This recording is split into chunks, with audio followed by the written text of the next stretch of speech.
Hi everyone, I'm DiBella CPA, CGA, and Legal Industry Specialist, and I'm here for the first installment of Free Information Friday.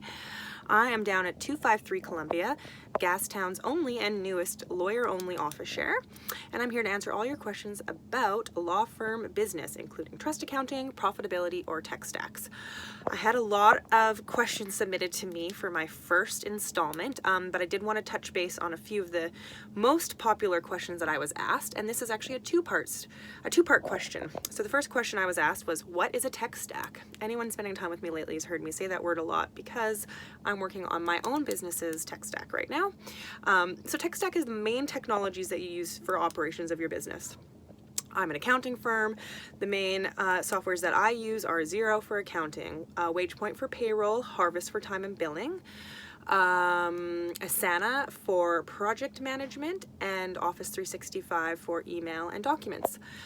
A lot of my law firm clients use other types of technology such as Clio or PC Law, Easy Law, a couple other newer legal accounting softwares out there.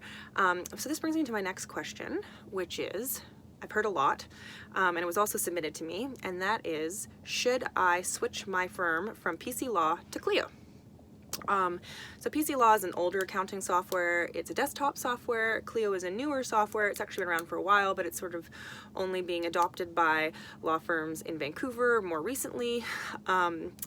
And it's cloud-based. So I'm going to give you, every time I'm asked this question, which is very common, I always need to know a bit more information about the business. As an example, if you're using PC Law and you're an older, more established business, the partners are older, they're going to retire, there might not be continuity of the business, it might even shut down in 5 years, you don't really know. I wouldn't recommend doing a conversion from PC Law to a more modern software because it's a large expense, it's a big learning curve, and you're not going to get much value for your investment.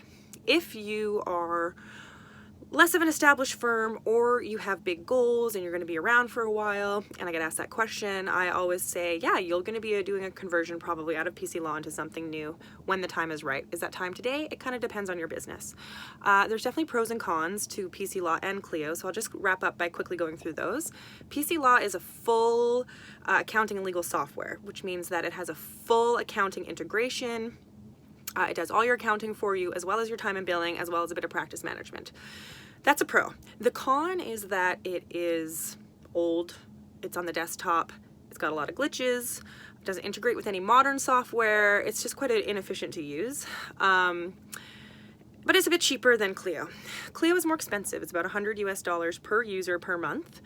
The pro of Clio would be that it's in the cloud, you can access it anywhere. It's a much better user experience than PC Law. It seems to have less glitches than PC Law. It's really nice to manage, I think, from like a lawyer perspective when you're doing things, you're in the client files. It has a document management system integrated into it. It has a client portal integrated into it. The biggest con outside of the expense, I think, is that accountants hate Clio.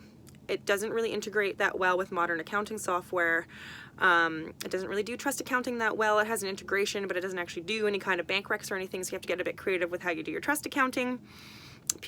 Profix, we've got that system down, but a lot of other accountants, they're not going to be comfortable with it. They're not going to be familiar with it, even legal bookkeepers.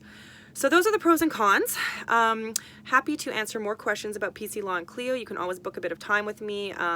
If you mention Free Info Friday, I give 20% off of my consultation, so it's $200, just to sit there and discuss any issues that you want about your business. So feel free to shoot me a DM if you want to ask me any more questions or book some time with me or anything else. Thank you for watching.